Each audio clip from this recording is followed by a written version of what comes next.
Hello friends, आज हम learn more in less time का सेकंड पार्ट कंटिन्यू करेंगे, जिसमें हम डिस्कस करेंगे कि सभी जो डिफरेंट सब्जेक्ट्स हैं उनको कैसे पढ़ना चाहिए, राइट? क्योंकि चाहे कोई भी स्टूडेंट है, चाहे वो स्कूल गोइंग है या फिर कॉलेज का स्टूडेंट है, सबकी कोशिश यही होती है कि जो भी हम याद करते हैं वो जो इन्फॉर्मेशन है वो लॉन्ग टर्म के लिए हमारी मेमोरी में रिटेन रहे, स्टोर्ड रहे, राइट? सबसे पहला जो सब्जेक्ट है दैट इज मैथ्स। मैथ्स जो है ये बच्चों को डिफिकल्ट लगता है, बच्चे इससे भागते हैं, एक हवा बना हुआ है मैथ्स। लेकिन जो मैथ्स है इसको करने का एक थंब रूल है and that is practice, practice and practice. क्योंकि जब हम प्रैक्टिस करते हैं तो उससे क्या होता है कि जो कॉन्सेप्ट्स हैं उसकी क्लैरिटी होगी आपको, right? Second thing is speed and accuracy. अब स्पीड भी होनी चाहिए सम को सॉल्व करने के लिए और एक्यूरेसी भी होनी चाहिए, सम आपका ठीक भी होना चाहिए। तो उसके लिए आपने क्या करना है कि जो टेबल्स होते हैं ये आपने 25 तक लर्न करके रखने हैं, राइट? और जो स्क्वायर्स हैं और जो क्यूब्स हैं ये आपने 30 तक याद करके रखने हैं। It will take hardly 1 or 2 days, right?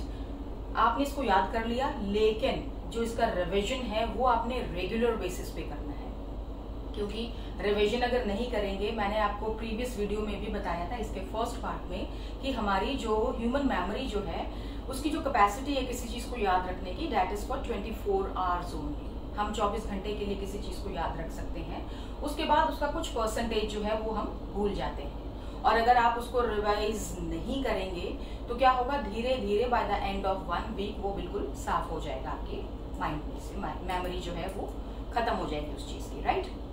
तो एक बार आपने मेहनत करके उसको याद कर लिया, उसके बाद उसका जो रिवीजन है वो आप रेगुलरली कीजिए, ठीक है?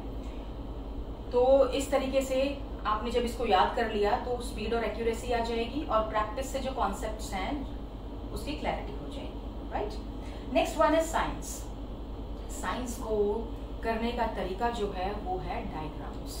चाहे फिजिक्स है, चाहे केमिस्ट्री है, चाहे बायो है, जब आप उसको डायग्राम्स की हेल्प से करते हैं तो जब कोई भी चीज जब आप अपने हाथ से बनाकर देखते हैं तो वो चीज जो है वो आपको हमेशा याद रहेगी। क्योंकि याद करने में क्या होगा, जब आप किसी चीज को याद करेंगे वो बोरिंग भी है और लंबे टाइम के लिए आपको याद भी नहीं रहेगा। लेकिन जब आप किसी चीज की डायग्राम बना के किसी चीज को ड्रॉ करके याद करते हैं तो वो लंबे समय के लिए आपको याद रहता है, कम समय में याद हो जाता है और इजीली याद हो जाता है, ठीक है? Next one is SST. जो सोशल स्टडीज है, चाहे ज्योग्राफी है, चाहे हिस्ट्री है, उसको जब आपने पढ़ना है तो उसको आपने मैप्स की हेल्प से करना है, एटलस की हेल्प लेनी है, रिवर्स करनी है आपने। आप जब मैप पे उसको ड्रॉ करके देखेंगे तो आपको वो जल्दी याद होगा और लंबे समय के लिए याद रहेगा। आपने माउंटेन पीक्स करनी है, फिजिकल फीचर्स करने हैं किसी भी कंट्री के, तो जब आप उसको ड्रॉ करके देख लेते हैं, मैप के थ्रू जब आप स्टडी करते हैं तो वो जो इन्फॉर्मेशन है वो लॉन्ग टर्म के लिए रिटेन हो जाती है, राइट? Then comes languages. अब सेंटेंस फॉर्मेशन अगर मुझे आता है, ठीक है, और मुझे स्टोरी पता है, मुझे पोएम का सेंट्रल आइडिया पता है, तो मुझे उसको लिखने में दिक्कत नहीं आएगी। लेकिन अपनी जो वोकैबुलरी है उसको रिच करने के लिए क्या करना है, आपने डेली, चाहे हिंदी है, चाहे इंग्लिश है या फिर कोई और लैंग्वेज है, आपने उसके जो 5 वर्ड्स हैं वो आपने रोज पढ़ने हैं डिक्शनरी की हेल्प से। रोज देखिए और उसके मीनिंग्स, उसका एडजेक्टिव, उसका वर्ब क्या हो सकता है, एडवर्ब क्या हो सकता है, वो भी साथ में देखिए। आपकी जो वोकैबुलरी है वो बहुत रिच हो जाएगी। तो जब आप लिखेंगे तो एग्जामिनर के ऊपर उसका बहुत अच्छा इंप्रेशन होगा, right? So these are the different ways to study different subjects. So that's all for today. Have a good day.